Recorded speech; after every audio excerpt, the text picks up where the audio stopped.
Almost there. For Trevor Taylor, most mornings start off like this, one small step at a time. Finishing strong, huh? Yep, let's finish strong. It's been an uphill battle for the 57-year-old who told us her COVID diagnosis in January 2021 nearly killed her.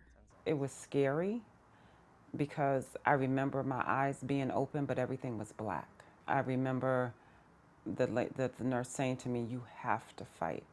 The person next to you is dying, and if you don't, you're going to be in this body bag. You got to fight."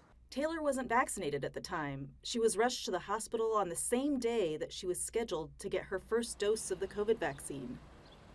Since then, she's been out of work, and instead of driving to the hospital to her old job as an administrator, she makes the trip multiple times a week for physical therapy. Go for 2-minute intervals if you can, and then just take a break. The timer will stop, all right?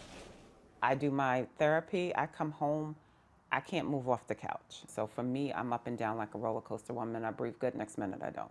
And then when I have a lot of activity for a day, I can be down for 48 hours. Cannot get out the bed.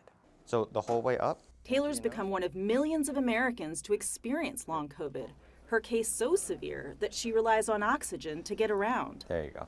Right here, my love. You did it. Home stretch. Look at you. For 2 years now, she's been visiting NYU's post-COVID care program. It's coming out my throat clear. Where she and 1,000 other patients are treated by pulmonologists like Dr. Rainey Kondos. They have what we call symptoms that are associated with their COVID infection, but are now lingering longer, and so long COVID. It is a major problem if you think of the fact that about 25% of patients may end up with long COVID. And if you're talking about millions and millions of patients, you can imagine that that's a large number. Patients with long COVID commonly experience symptoms like fatigue, brain fog, shortness of breath, and chest pain. Now let's compare Treva to other patients with long COVID. How is she similar or different from some of the other patients? So she's fairly representative of the patients with severe COVID that we saw pre-vaccination during the early days of the pandemic.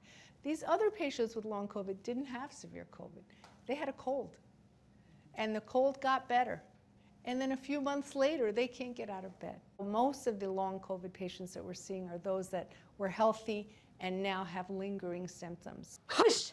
Don't stop, don't stop, don't stop. Keep going. You got this, almost there. One way to monitor those symptoms is through breathing tests, which Taylor receives every 6 weeks.